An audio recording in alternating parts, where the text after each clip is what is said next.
Welcome to Galaxy Moth Podcast, a show dedicated to queer and trans books. I'm Moth, founder of Galaxy Moth Press. My pronouns are they, them. Today, I'm joined by author Sylvie Helfstaff. Sylvie, before I share your bio, say hello and let our listeners know your pronouns. Hello, Sylvie here. My pronouns are they, them. Thank you. All right, well, let's learn a little bit about Sylvie. Sylvie Helfstaff is a queer, neurodivergent author who grew up on fantastic folktales, macabre mythology, and anything else strange and unusual that the local library had to offer. After a 2-decade career in art and design, they returned to their first love, writing. Sylvie enjoys crafting rich worlds with engaging lore where their readers can embark on monstrously smutty adventures alongside captivating characters. In addition to writing, they create the cover art and interior design for their books. Staunchly anti AI, Sylvie's writing and art are 100% human made. Originally from the East Coast, Sylvie resides in Los Angeles, California, with their grumpy old man dog. Oh, I love that. Well, I am so glad you're here. And let's dive right in. So, you have two series and a soon to be released novella. So tell us a bit about your books to give us some context as we get into this bigger conversation. Sure. My most recent release is called Lust and Found. It's the first in a new series that I'm writing. And this one is it's a polyamorous monster romance. It features a non-binary main character and two queer demon love interests. Um, it's a story of magic and queer joy and finding community and learning to accept yourself. Uh, it's a lot of fun. Readers tell me this one, even though it is extremely spicy, is very wholesome. One of the main characters is the archdemon of lust, so of course there's a lot of spice in this one, as he kind of gets to know our main character in the book, who accidentally summons him. Um, so it's a little bit cheeky. It's fun. It's very sweet. It's pretty low angst, honestly. Um, and yeah, I'm really excited about that series. But my other series, Shadows of Greymorn, is a little bit spookier. It's set in a fictional New England town for that kind of fall Halloween spooky vibes. And the first book is called Shadows Light. It's about a woman called Zori who moves cross country fleeing a dark past. She buys the most notoriously haunted house in town, um, only to find out that it's not actually haunted by a ghost, but by something else. That something else is a shadow demon who's trapped there. As those two kind of get to know each other as unwitting roommates. She is very happy about her supernatural roommate, while she's not such a fan of humans. So it's a little bit strangers to lovers. I wouldn't call them enemies. But that one has some spooky vibes. It has some neurodivergent rep. Most of my characters are neurodivergent of some flavor. And that character, Zori, also has PTSD. So there's a little bit of mental health rep in that story. And that one is very like kind of hurt comfort story. The sequel to that one is set in the same universe with some side characters, that goes into a little bit more of the lore of the shadow demons, and follows a different one as a more slightly darker, more enemies to lovers tale between that shadow demon and a witch who summons him. So it really, I think you can kind of hear that my writing kind of runs the gamut of story styles, but with similar themes of outsiders finding acceptance with each other. Yes, yeah, I love that. And just thinking about, how there are these characters in this really engaging magical world, magical in the sense that like these monsters and demons and there's witchcraft in There Lost is. and Found, and yet it's so relatable, especially when it comes to neurodivergence, when it comes to how so much of being a neurodivergent person in this world intersects with trauma. And, even just how a story with those elements, even if it's not a comfort hurt trope, can still be so comforting to the reader while dealing with their own maybe that's just me, but like dealing with your own personal hurts and like reading through it, I guess, and having some joy come back to you from a story. And I was definitely getting that reading Lust and Found, Oh, just good.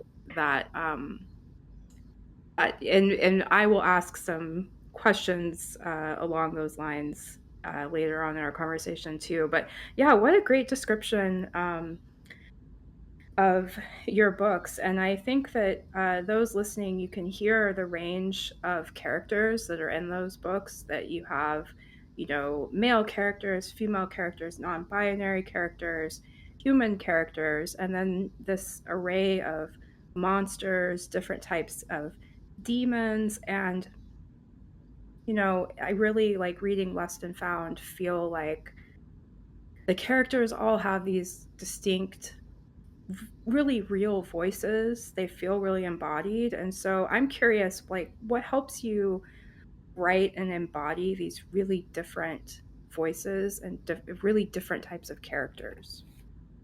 Oh, that's such a great question. I feel like all of my characters are like little teeny tiny slices of different parts of my personality. Um, because we all contain multitudes, you know. And I had a friend who was also one of my readers note one time, and she kind of went through and was like, okay, this character is your antisocial side, and this character is this part of your personality.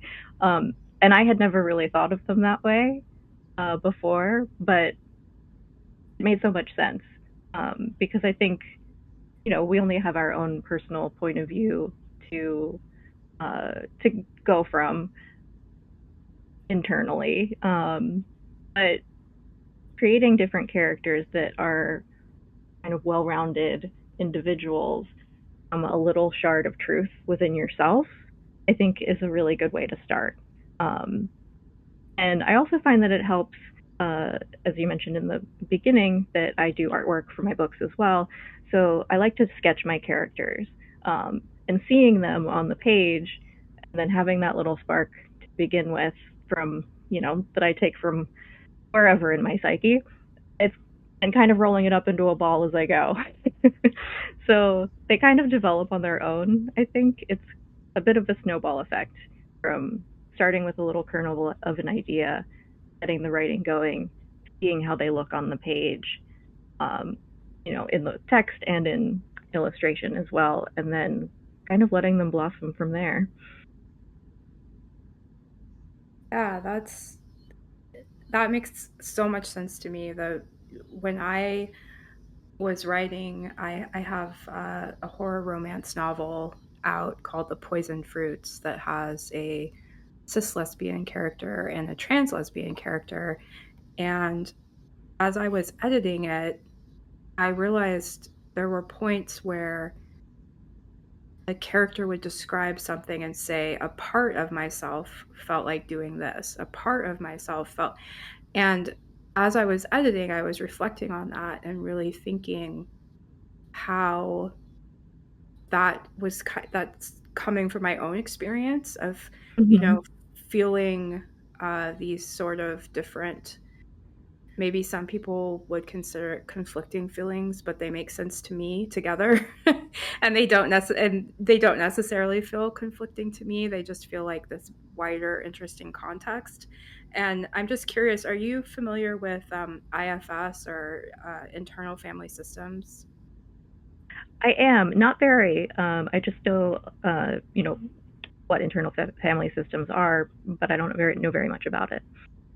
Yeah, and I can't say I know very much about it either. I've read one book on it, and it talks about these different parts of yourself, and that it had like exercises to like talk to different parts of yourself. And so I think I loved what you said about writing this oh, I can't remember your exact wording, but you use like shard of yourself and writing from that. And that might be for people getting into writing a good thing to practice or think about, if you are having any kind of difficulty with characterization, or trying to embody that character, to think about, is there a part of you that relates to that.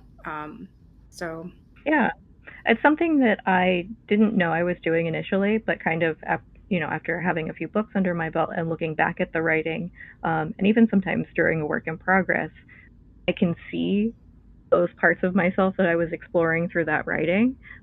Like, for example, in my first book, Shadows Light, the main character, Zori, suffers from PTSD. That's something that I live with as well. So her experience is very much based on my own lived experience. That was a more intentional kind of taking a part of myself and making it into a character.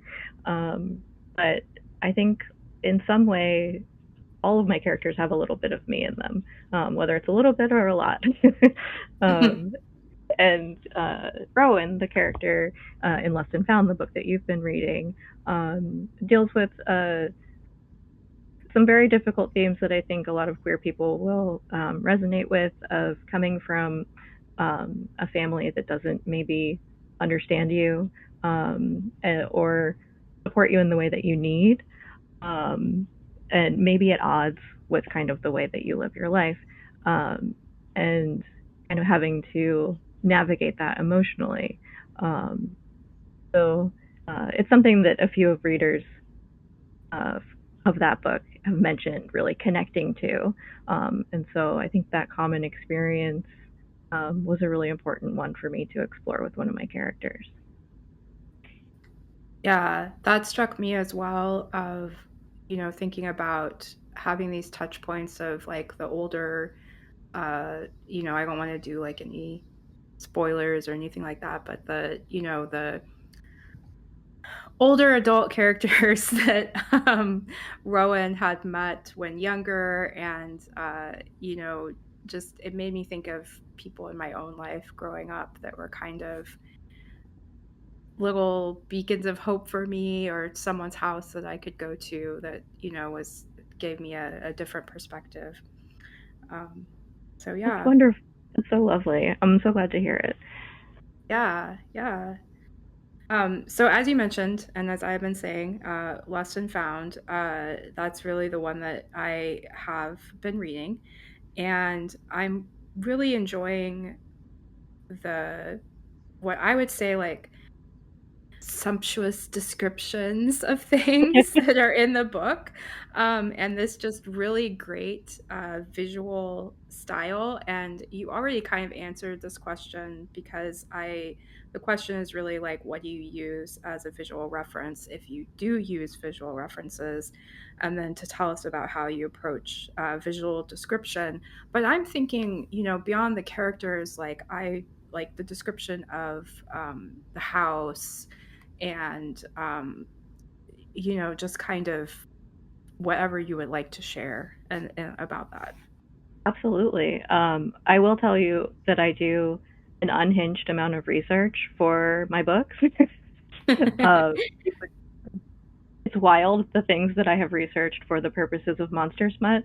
But because I love describing things, the setting and the foods. I want you to be able to feel like you're walking around in the universe that I'm creating, as much as being there with the characters and getting to know them. The setting is a character too, right? So, like for the house in the first book in Shadows Light, I it's a Queen Anne style architecture, so I learned all about that. I looked up floor plans of historic houses that would kind of match the movements that I needed for the character to move around the house. So I had a floor plan for that book, so when I'm describing them going from room to room, I know where they are. Um, I do like if there's a location I'll look that I haven't been to, I'll look up photographs. I'll use Google Maps to kind of, do the walk around mode and see where things are. I'm, my background is in art, so I'm a very visual person.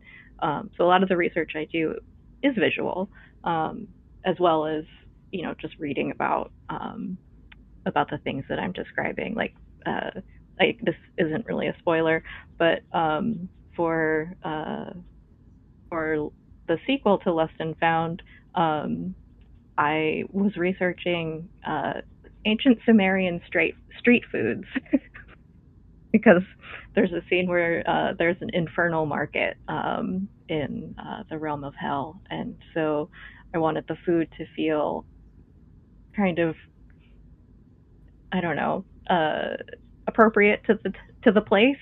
So I use historical references for that.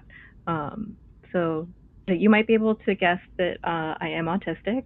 Uh, so when my brain gets, hooked onto a kernel of something, I like to learn a lot about it. And I'm really pleased that works well in my books, and that you as the reader kind of enjoy that level of detail, because I sort Yeah. of can't myself, I guess. I didn't mean to interrupt you, sorry. No, it's fine. Oh, yeah, I'm a very visual person as well, and I definitely and I have, like spatial skills or my spatial skills are pretty good compared to some of my other skills. Um, and I definitely got that feeling of like, I can feel like I'm in this room. I know the size of the room. It really comes across in your writing. And I'm curious, this was not a question, excuse me, this wasn't a question on my list, but I am curious because you are also a visual person. When you are writing, are you experiencing visuals while you write? Yes. So I know there's that whole range of, can you see an apple in your head, full color, a vague outline, or not at all. I am definitely on the full color end of the spectrum. Like in my mind's eye, I can see almost every detail in the room that I'm writing in. And if I can't, I'll kind of stop and think about it for a little while, or do a little bit of research to kind of fill in those bits so I know where everything is. Um, yeah. Yeah. Okay, I'm the exact same way, and to the point where, I feel like I am moving, like I feel a sense of motion, like I'm sitting down. I know I've listened to podcasts with authors who actually write by dictating and walking or doing some kind of like movement because they feel like it helps stimulate the writing process for them. But I am sitting still and I feel like I am moving visually through the world of the story I'm in, and I do plan an outline and have character sketches, but then I'll have someone like pop in and I'm like, who is that? I don't know who that is. And they'll gradually like I'm writing a trans sapphic romantasy right now, and this character popped up in this shop wearing a hood, and I didn't know, I didn't know what was under the hood until like the next chapter. They come in, they take the hood off, and then I'm getting to see it. And so I don't. I wish I knew like more, kind of like neuroscience behind this. Like I'm curious if there is a thing where, if you're a visual person and you're a writer, that maybe there's like some reason why this works together, but yeah. Yeah, I would be curious about that too. I have kind of a similar experience in the novella that I'm releasing next month, uh, which is a sapphic horror romance. A little bit more horror than romance in this one, but we still get both. One of the side characters that came in the middle of the story, was initially kind of just a person there to move the plot along in a certain way, but as I, described her and she became this fully, fleshed out character on the page, I fell in love with her and I was like, well, she needs a bigger part in this book. So she ends up playing a much bigger role in the book than initially planned because during that kind of description process, she, you know, grew into this really like interesting character. Mm, yeah, that's amazing. That's so cool. Well, we have, touched upon it. Obviously, we've been talking about neurodivergence, and, I'm autistic. And, one of, in my horror romance, the main character is also autistic. And it's something that I like to talk about on this show. And so I'm curious for anyone listening who's neurodivergent, what advice you might have for writing. Oh, geez. Just a So really easy question. super easy question. Um, I Or would maybe what say works for you. that's a little bit easier. Yeah, let's say A, what quest- works for you. a question I get often is, how do you write so fast? And my answer to that is always, unfortunately, hyper focus. So, when I started getting it back into writing, I just fully, I could feel that kind of like hyper focus switch over into writing. And so when my brain is kind of zeroed in on a story, um, it's just in go mode. And I don't fight it. I just let it do what it wants to do. And when it wants to write the book, I write the book. And when it doesn't want to write the book, I do something else.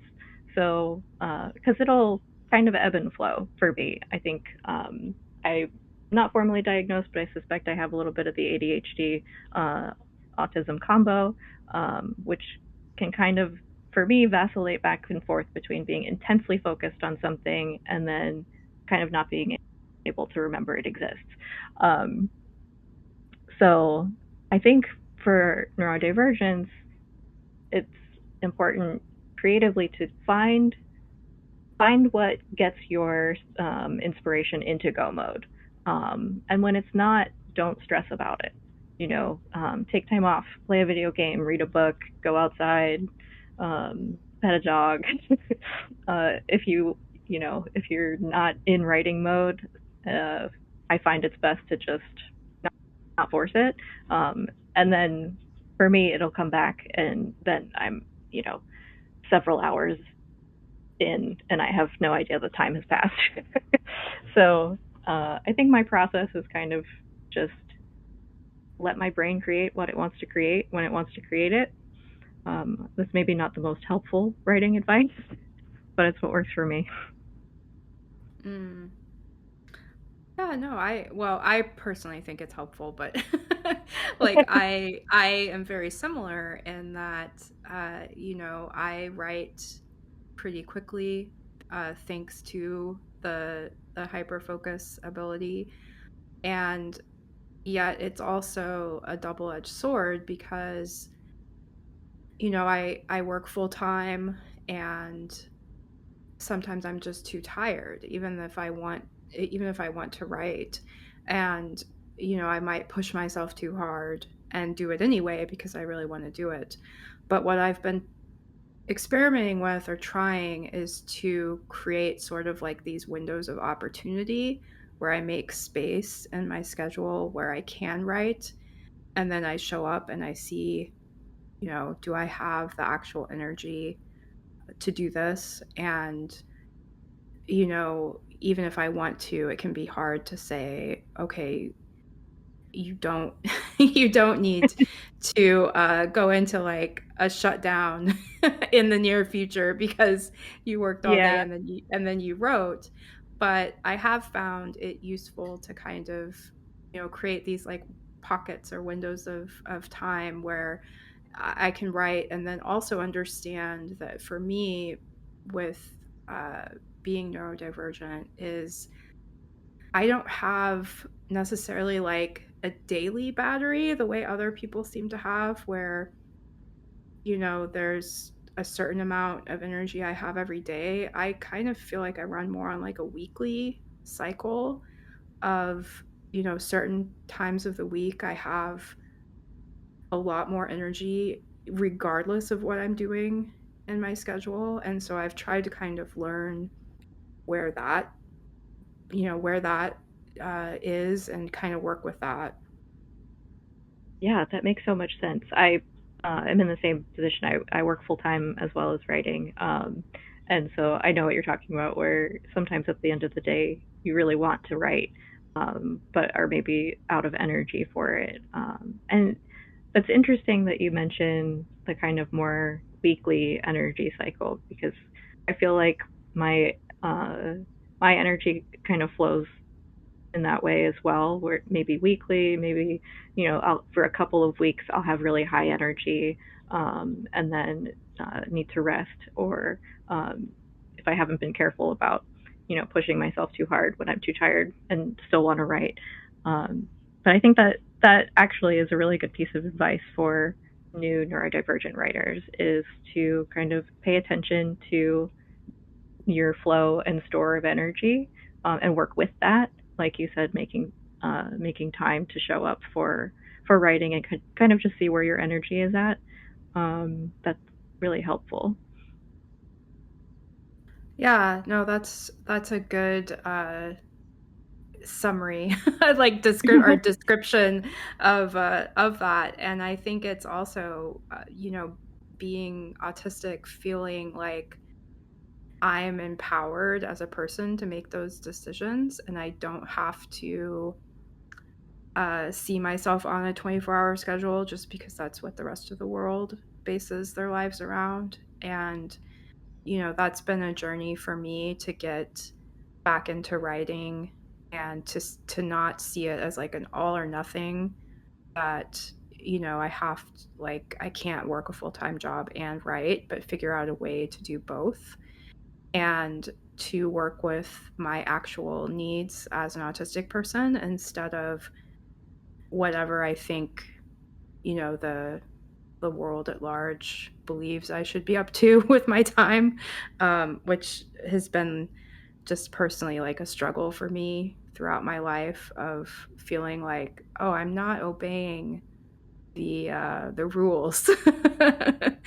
But just kind of unlearning that and obeying my own rules so that I can write. Because for people that are listening who are neurodivergent, we need your writing. So find what works for you. Yes, very much so. I can totally relate. I think, um, being late diagnosed autistic as an adult, um, I think it's helped a lot. It's definitely been a process to sort of kind of let go of some of those, well, I'm supposed to do it this way, or this is how, people are supposed to schedule themselves or behave, kind of unlearning that and giving myself the space to function how I function, has been very freeing. And I think one of the things that has kind of allowed me to pour so much more of my energy into my books and my art is working with my operating system, as I like to think of it, rather than trying to make it work like the operating system it seems like everyone else has, if you know what I mean. Uh, Hmm. so yeah, just kind of giving yourself that permission and that space to find out, um, what what your internal schedule is and what your capabilities are. Yeah, no, and I love that, giving yourself internal permission. And that really has been for me to write and to just live. I'm late diagnosed autistic. I was diagnosed at 40, and I'm in my mid 40s now, and I've felt like I've actually been a real person for the last 4 years, and before that, I was just trying to stay afloat in a very confusing world that I did not understand, and, obey all these rules and things that I thought everyone else was obeying, and that got in the way of my writing as well, because I thought there was one way to do it, that you had to, find an agent and a publisher, and no, you can start your own publishing company or just publish your own writing. Like, it's just been a really interesting journey for me, and so I guess now I'm kind of curious, like, how that has, if that has coincided with you getting back into writing, like that sort of unlearning or unmasking or however process. Yeah, I mean, honestly, you could have been describing my story as well. I was late diagnosed at around 40, got back into writing, and realized that I could self-publish. And I think one of the things that uh, helped kind of in a roundabout way was I found myself kind of like deep into a cycle of burnout when I did end up getting diagnosed. I was, doing some therapy and had a therapist suggest that I be tested for autism. And at that point, I was, not doing any of my sort of creative arts that I had been doing for a long time. I was in very much a lull. But getting diagnosed and then sort of learning to look at like, okay, well, what is my kind of natural way to function? Because I've been fighting against it so long. What is that, and how do I accommodate it? And then after a little while of giving myself kind of the accommodations that I needed to feel like a person finally, then the inspiration came back. And suddenly I wanted to write stories. I wanted to draw art of my characters. And the more I did it, the more joy I found in it. Seeing other people find joy in it kind of creates this feedback loop of wanting to create more. Um, so I think it was kind of like unlocking a new skill tree in a video game, honestly. It was like I had all these Mm. suddenly I had all these options available to me that I didn't know existed before because I didn't have, you know, the uh, the knowledge to know that the option was there. Um, Mm.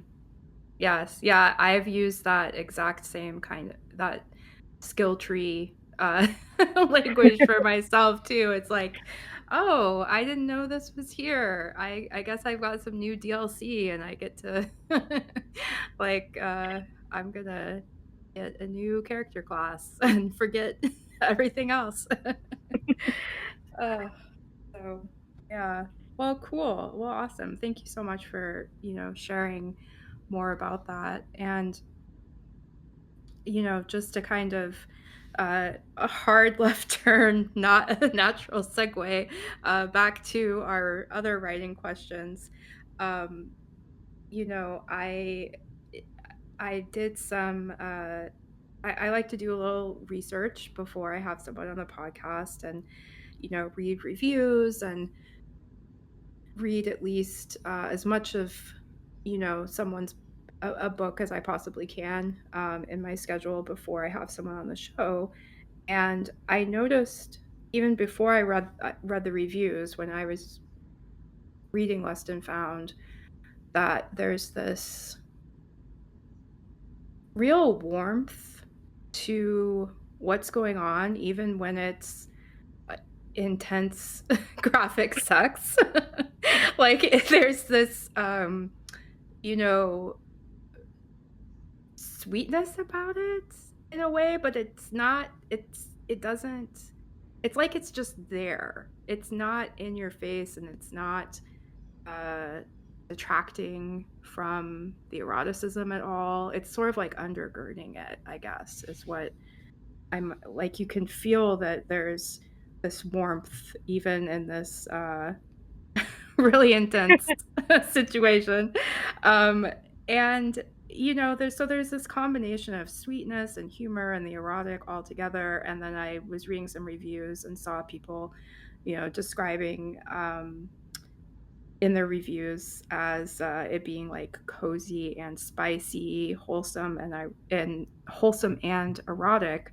And so, I'm just curious, like with this kind of tone, in your work, sort of what you have in mind for the reader and the experience of the person reading. Like, what do you hope that, this very sweet monster smut might be doing for aside from the obvious, like, Yeah, I mean, obviously, I want people to enjoy reading the smut for the smut's sake, but there is definitely, and I don't think I started out intending to write that way, but a lot of readers tell me that my smut is very heartwarming, and I don't want people to think that doesn't mean there is kink. It's very queer. There's a lot of very spicy things happening. it's Um, very sexy. I think so. But I think part of that is just the writer coming through. I am a chaotic good person. I cannot choose the mean options in video games because Mm. it hurts my own feelings. So I don't tend to write very dark things. There are, a few dark things that happen in a couple of my books. Um, but I think the overall tone, what I want for the reader to get out of it, is the same thing I want to get out of it, which is um, kind of a warm hug, honestly. Like, uh, I had one reader comment that the characters in Lost and Found were the type of people they wanted to surround themselves with in real life. And that was just so personally satisfying for me, I think, because I write stories that I want to read, and I'm delighted that other people enjoy reading them as well. But I want people to get joy out of it, to come away from the book satisfied, like you just ate your favorite dessert, and not in that like sort of sickly sweet saccharine way, but that that feeling like you go out to see your favorite band and it's an amazing concert and you come home and you're just like, and that feeling. I think that's what I want people to get out of my writing. And so I hope that the wholesomeness is enjoyable even during the spicy parts. Because I sort of can't help writing that way, I guess. Yeah. No, I love it. I mean, that definitely makes sense to me and is just makes it more enjoyable, there's a rich complexity, so it's not just one thing or the other, it's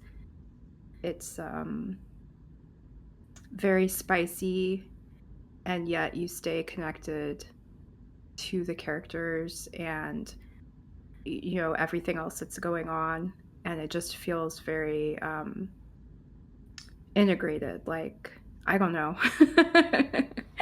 No, that makes a lot of sense. I also think that I get attached to my characters very dearly, and I have a hard time making bad things happen to them. so, uh, Mhm. so I think maybe a little bit of that sort of kind of underlying theme of kind of sweetness and care is a little bit of that love that I have for my characters in my book that I'm working on now, which is the sequel to Lost and Found. Um, there's a side character. I have this problem of always falling in love with side characters. There's a side character who is just the sweetest puppy of a demon, and I love him so much. And the main character has to be mean to him in a conversation towards the beginning of the book. They make up, it's fine. I know they'll end up liking each other. I'm writing it, and yet writing writing this poor character's face crumple with disappointment as this other character is mean to him. I made myself cry writing it because I was like, no, I don't want him to feel bad. Um, but it had to happen for the plot. Um, but I think there is that just a little bit of that, like, these characters are my precious things, and I love them so much, and I want them to be happy. So I think that comes through in the writing as well. Yeah. Well, I definitely relate to that both as a writer and a reader. If I'm going to spend, and I guess some of it too is, I have been through a lot in life. I have been through PTSD treatment. I think there's a lot of overlap with being late diagnosed autistic and well, I don't just think this personally. There's research on it that there's overlap between how, you know, not knowing you're autistic uh, can lead to traumatic things. And I want to invest my time in books and characters that give me hope and give me joy. And, I want to experience the things in life that maybe I didn't get to experience as much of before my diagnosis, and kind of get some healing almost through what I'm reading. And I am really careful about what I read now because of that. Very, very much same for me as well. I think a lot of uh, late diagnosed or possibly earlier diagnosed neurodivergent folks and queer folks, I think as a whole, we have some rough experiences. Um, and one of the things that I look for in reading, kind of like you said, is stuff that's going to feed that kind of inner well of joy for me. I think or frightening or traumatic stories are important, but I also have to be careful about what I consume in that realm. Horror is one of my favorite genres. It's one of my comfort genres, honestly. But I am very choosy about what I read and watch in that genre. Um, and even I think my upcoming novella, which is a horror romance, it has a lot more horror elements. It is quite a bit darker, and there's some body horror. It's I think in the good for her realm of horror for me. But there still is that same kind of undercurrent of just a background of joy. So while these dark things are happening, it's for the it's for the like good of the character kind of. And I think in the end of the story, even though some very extreme things have happened,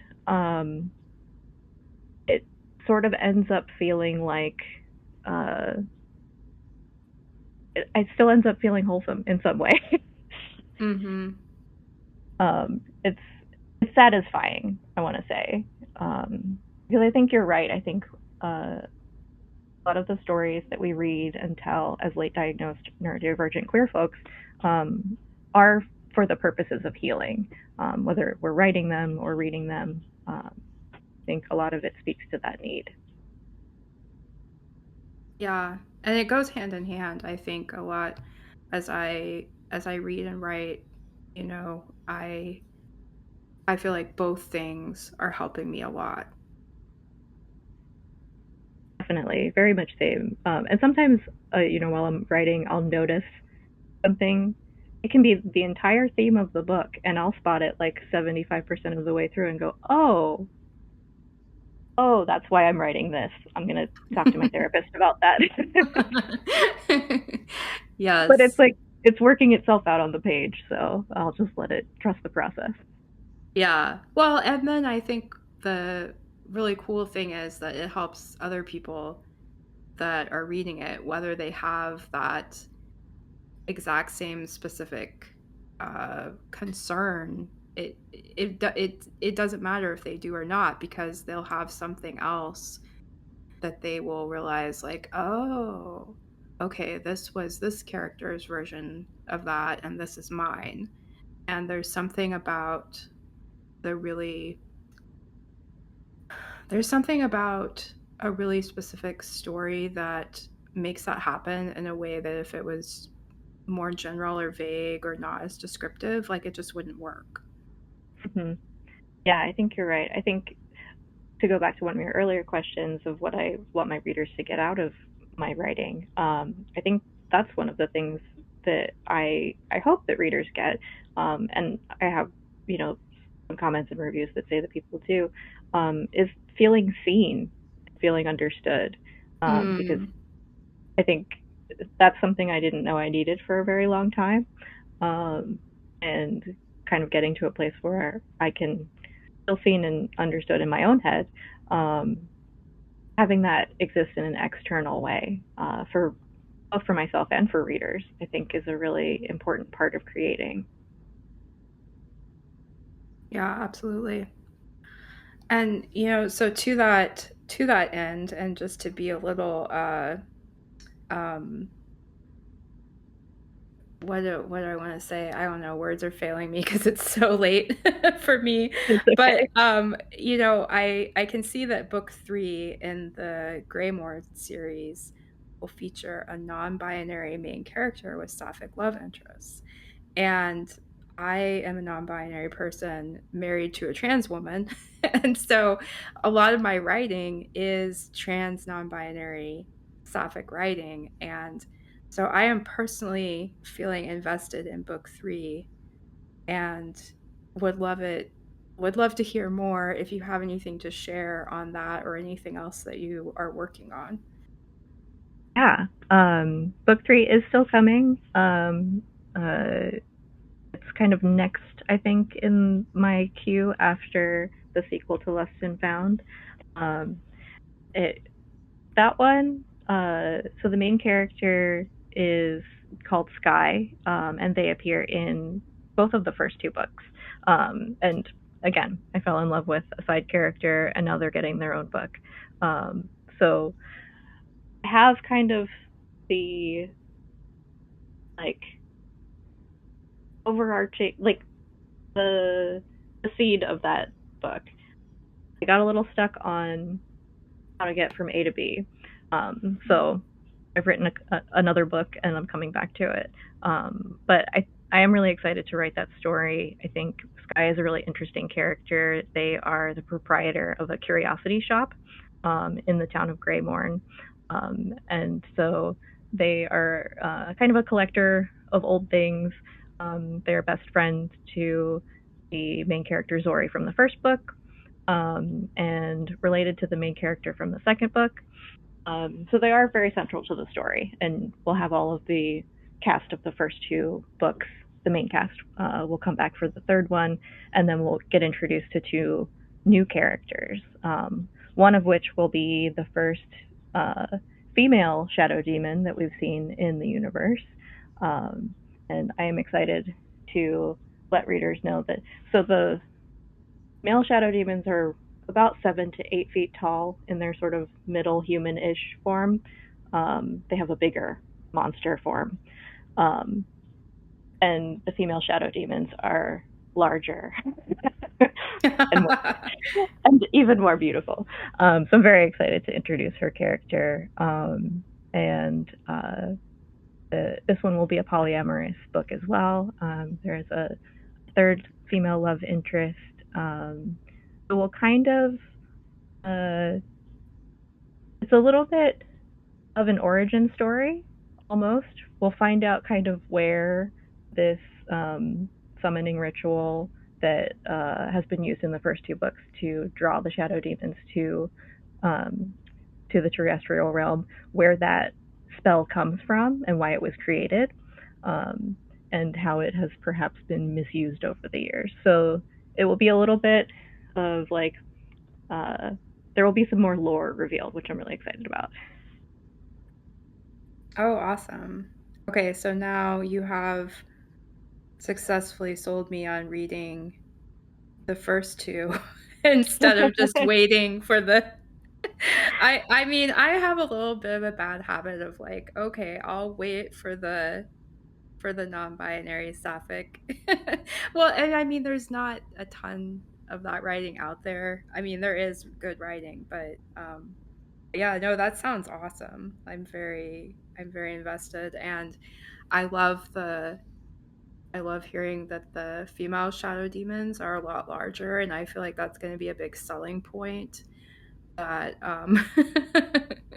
like in the online circles I'm in, that I would be mean, a who doesn't love a big, beautiful monster lady? Come on. Ye yes, exactly.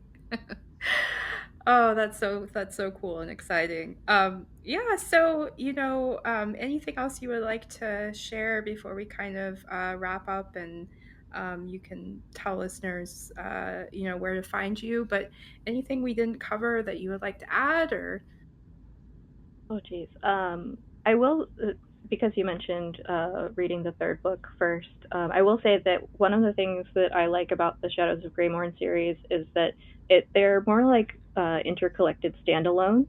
How I write my sequels. So you can read the second one first before you read the first one.